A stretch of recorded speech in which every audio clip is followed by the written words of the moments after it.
welcome to Lee's Knowledge Sharing Wednesdays. Let's get started.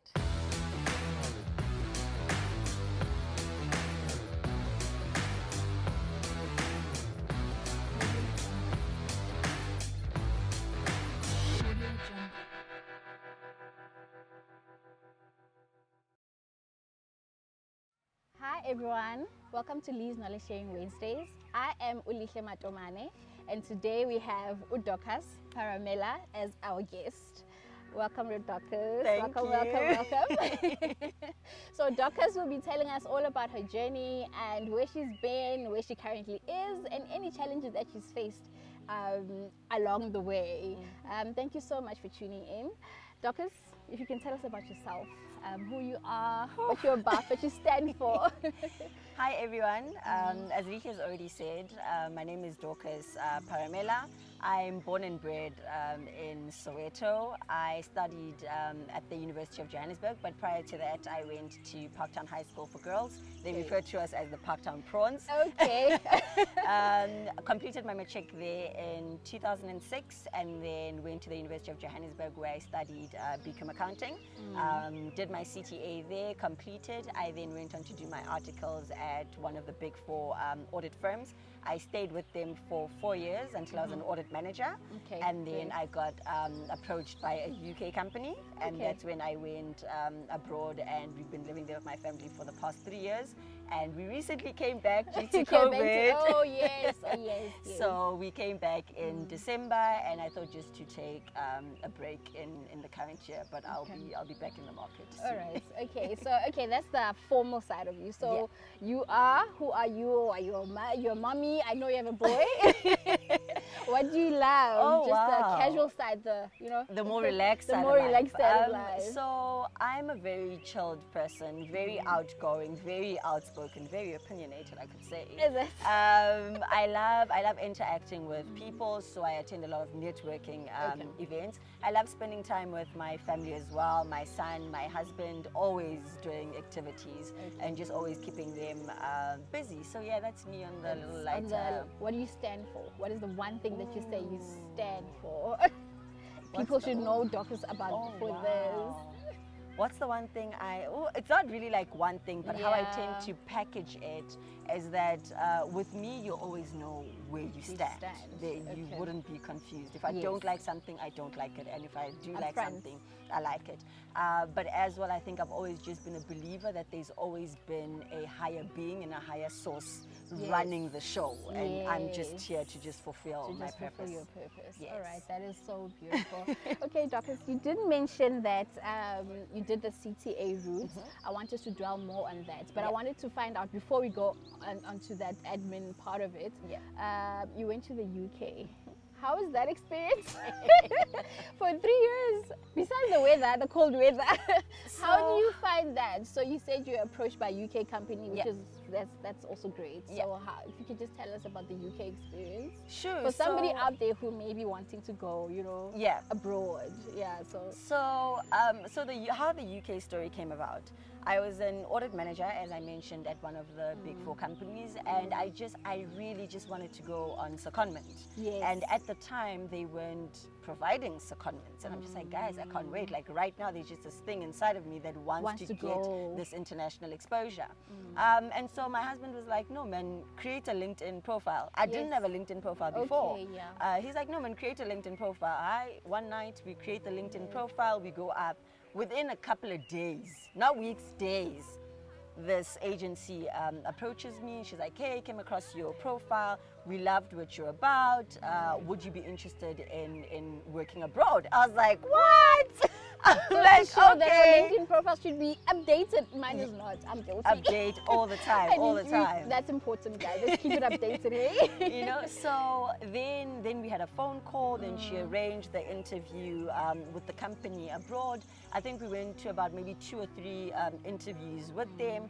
Then they liked me. They gave me an offer, and then I was like, okay, we're going abroad.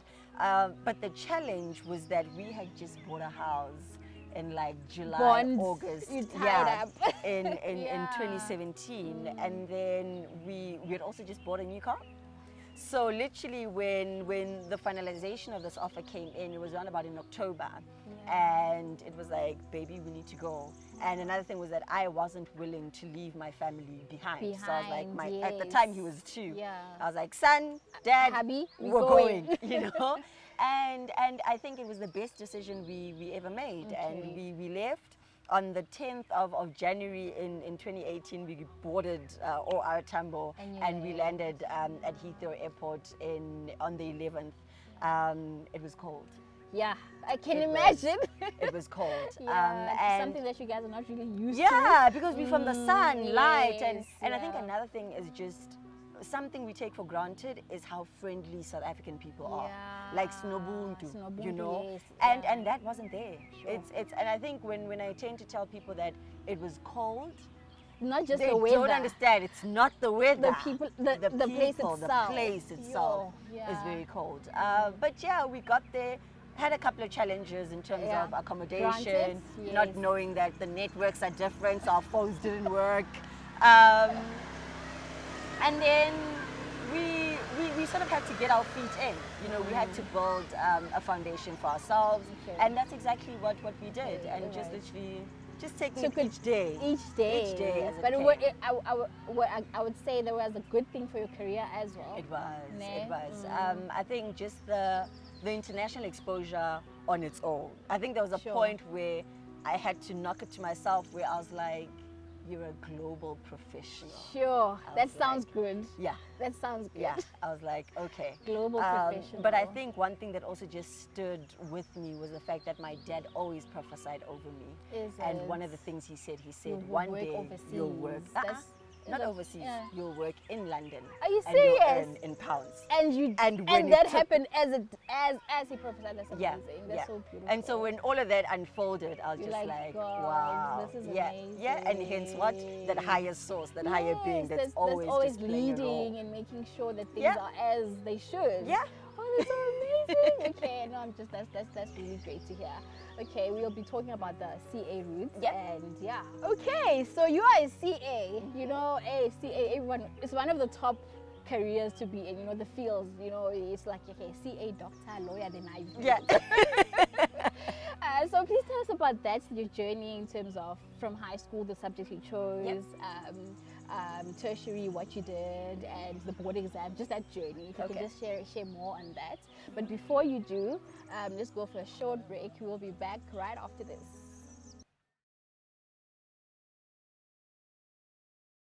Hey there! I hope you're enjoying the channel so far. If you'd like to be part of the interviews, please feel free to email me at info@leewednesdays.co.za, or you can follow us on our Instagram page, which is Lee's Knowledge Sharing. Bye! Welcome back. We are here with Dorcas, and she's just telling us about her story, her life story, and her career journey. Dorcas, if you can just share more on the CA route. So in high school, what subjects did you do? So in high school, I did maths, biology, science, and accounting. Okay, you were took to the safe route. I did. Yeah, I think with the subjects, what I was trying to accomplish was that if one door closed, I could use. Yes. So that's but why do they even still offer that at schools now? I don't think so. It's like I don't more think accounting so. stream would be because I think with accounting like now you have business to business, economics, and all of that. Yes. Okay. So you did those. Yeah. And then what was the requirement when you got to varsity? So did they require accounting? So the requirement that was mostly there would be maths. Okay. So I already had maths and I did on higher grade. And then there was your accounting that they just also checked that I did well. In it, and then I was able to apply at the University of Johannesburg, and then I met the entry requirements, and I was studying BCom accounting. So let me just say, at the time, because here's a little story. So my dad took my report, and he literally sat there with a ruler, and he went down my results, and he was like, accounting. He's like, okay, we're applying. This is the application form. He's like, okay, we're applying for accounting. And then he goes back, he sees science. Okay, we're applying for engineering. And then he goes down and he's like, okay, we're going to apply for computer science. So we applied for three things. But when the University of Johannesburg came back to us, they came back with accounting. I was like, oh, great. And it's the highest mark, so let's go in and do it. Did you but always at the time, love it? Sorry to cut you. Did you always love it? So the thing is, I always Since you did just- great in it. That's the Okay, thing, you okay. know. So when I went into varsity, it's like, okay, let's do it. But I just thought I'm doing BCom accounting. At the time, I wasn't okay. yet like well versed Chartered into chartered accountant or and just what, accounting, whatever. yes, yeah. But at the University of Johannesburg, at the time, I'm not sure if it's still the same now, but it was called Accounting 100. So Okay. you had Accounting 100 and you had Accounting 1A, 1B. Yes. So 1A, 1B was the normal accounting, and then Okay. 100 was the CA CA stream. stream So I was on one. the CA stream. Okay. Passed, went on to 200. Guys, it got hard because then I was involved in other things like your SRCs, and I became yes. political. There was a time where I wanted to drop out and do politics, politics. and my dad was like, "There's no You're friends not in doing politics." it? He's like, "No." So then I went on to do 3A, 3B instead of 300. So Okay. my degree is in just accounting. I then went on to do a bridging course called BCTA. And then I Okay. went on to do my CTA, Yes. and then from there I then went to do my articles at one of the big four. One of the big four. Yes. Okay, so that was that's an option to do as well. Yeah. You said the bridging course. Yes. How was it? Because I hear the course is quite intense. So it's quite, People don't pass. Like I don't know whether it's the difficult part is the board exam itself. yeah. Because it's like people have to keep on trying and trying. I Or is it just the know. degree itself? I think it varies with different people, and I think Okay. with me particularly, my struggle was in getting the CTA honors degree. Okay, But once I got that, I was passed my better. board 1 first time around. I passed my board 2 Okay. first time around. Okay, You know, yeah. so our struggles are sort of at different places because you'll find that there's other people that pass record time their honors degree, Yes, but when but they then get they to board struggle 1, with the they then struggle. boards. So okay. it differs. It differs. Okay, but I think it's also a great field to go into because you have so many options. You guys do tax, you do cost, you do is, auditing. it is, So it what is. are you majoring on? So I'm measuring or specializing in as an external auditor. Yes, guys. Okay, Yes, so I you're the love one, auditing. Financial statements. That's me. Yes. She's not your favorite person. Right? No, we don't like you guys. Okay, so Yeah. you're doing the financial statements and everything. Yeah. What would you say was the biggest challenge for you while in varsity? Oh wow! So the biggest challenge for me was when my parents passed away. Sure. So for me So it wasn't necessarily school related because I could still balance. Let me Okay. say this. So I wasn't, still not an A student.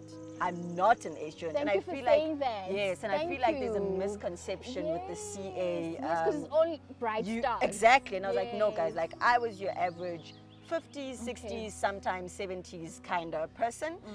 But I think what's helped me throughout my journey is that I've got a strong personality. So I've got strong leadership. So it sort of like balances You balanced out. it out, so you're all rounded. as you Exactly. said. You know? Okay. So that's why when there's my profile and an A student, it's like, okay, you've got your A student, But she this one might can like just it. But here character-wise, she this is is, and strong. she's all rounded, and she's like, it's like, okay, let's try go for it. this one. So it's that's all what- about that. Exactly, Yeah, you know. yeah. But like I said, when it comes to the challenge, here I'd passed my degree record time. But then 2010, when I was doing the bridging course, my parents then passed your away. parents. So I Both your lost both parents my in 1 parents in year. 1 year. So I lost my dad in June, and then I lost my mom in November. And so that just messed me up academically. Yes, And then yeah. so after failing, right, then I get a sub. And they call me, so my mom passed away on the 19th. The sub is on the 20th. They call me like, are you coming to write? I was like, you're No, not there's serious. no I'm like, way. there is no way There's no- I I'm going to just lost stay my to write. mother. Exactly. So then that year then went down. So I failed BCTA, and then I went back in to do it again, and I got it right. And then you just can't get used to not having having parents. parents. So then I did honors, but like I struggled emotionally Yes, because the the support that is was gone. there. If you're saying your dad was there, in Right, the trick with the your- marks, right? He was very supportive, He not to was. lose all of that. Yeah, so was- that it- messed it me up took- it's again a in huge honors. challenge Yeah, for you. and then I did it again, and then I got my honors second time around. But then when I did my articles, for me it reflected a brand new start. So I was Okay. like, brand new start. People don't know me. People don't know my story, and I Yes. don't have to keep explaining You don't myself have to to. people. Yes, you know. Exactly. So when I went in and I wrote board 1, you know, it was like this new person writing board 1, got it right first time around. But then I didn't write board 2. In year 2, Okay. because I fell pregnant with my Oh, son. and they always come and they Yes, change they everything. just change everything, you know. They change everything. So then I didn't write it in year 2. I then wrote it when I was in my 3rd year, but still first time pass. And then after that, they consolidated my competencies and I qualified with the rest of my peers. Exactly. Yeah. You see how things turn out. Okay, so the support. Yeah. I would think you are missing that support from mommy and daddy. You are no longer there. Yeah. How are you coping currently with everything? Because I know there will be times where you miss them a lot. Yeah. What's your coping mechanism? What are you doing? How are you handling this? My pillar of strength is my husband. Oh, like wow. he Yeah. I think the fact that we started dating when we were in varsity, so he knows me from when I had nothing. You know, and he saw me through like losing my parents, almost going insane, losing everything. He's constantly there. So he's just been like my pillar of strength throughout it all. Thank you, Thank you, Abby. No, that's really great because I think as you're saying, the higher source is always there. Yeah. Higher source always knew that what would happen, and you had to get the right partner who will be able to be there for you, you know, to support you. Because I heard you saying that you did say before the interview that they were so close as well. Your mom and your husband. My mom and my guys, too close. You were even jealous. But that was a blessing in disguise because God knew one day they wouldn't be around. Yes, and we'll leave you with this. Yeah, definitely. So we're really grateful. Yeah. So you are now, after you returned from the UK, you did mention that it was difficult to find a job. Oh. But why? Okay, but maybe you can win rands, pounds. You know, the salary. The salary adjustment. I think. Yes, it was great that we went abroad, but you're coming back with so much experience and exposure of working on global clients and interacting literally with people all over the country, different time zones. You know, so that's a level at which you're operating in, and you're trying to find a job, and it's like people see your pay slip and they're just like, you can't match this. Yeah, you know, and you're just like, guys, can you at least just interview me, find out what I'm willing. Exactly. And you're always willing to negotiate. Yeah, negotiate. Yeah. So I think that's where we currently are at the moment. But like I said, the higher source, man, he makes it. He's conjuring something. Yes, something is coming together, and when that door opens, it will be the right door, and I'll go into it. Yes. You are managed. Have you found something now? Oh, still looking. Okay. No, it's fine. She's still looking. You know. So if you're out there, here's a CA here. Yeah. Okay. I know there are other people that also go branch into having their own firms. Yes. Would you look into that? Yes. Not now, but one day it is definitely something that you're looking one would look into. Yes. Okay. All right. Thank you so much. Thank you so much for joining us. Thank you for having me. What would you leave? What would you want to impart, my guests? All my guests, when they come, I say please say something to the viewers. Something that is in your heart. Something that you would like to just share. So the message that I'd like to leave the viewers with is you need to have that spirit of perseverance. Nothing comes easy, but just know that you're one of God's best soldiers, and that's why He's going to give His toughest roles to you. And your job and your purpose is to overcome them. And like they say, there's always light at the end of the tunnel. There is, so right? Trust that. I think when you're still going through the process, or you're still going when you're still going through the tough times, it's difficult to have hope and see there's actually light in the end of the tunnel, but there actually is. So just keep on persevering, as she said, and just keep on pushing. You'll get there. Thank you, Dorcas. Thank you. This was a beautiful session. I enjoyed it. Thank you so much for tuning in. If you would like to take part in the interviews, please remember to email me on info@leewednesdays.co.za. Have a great Wednesday.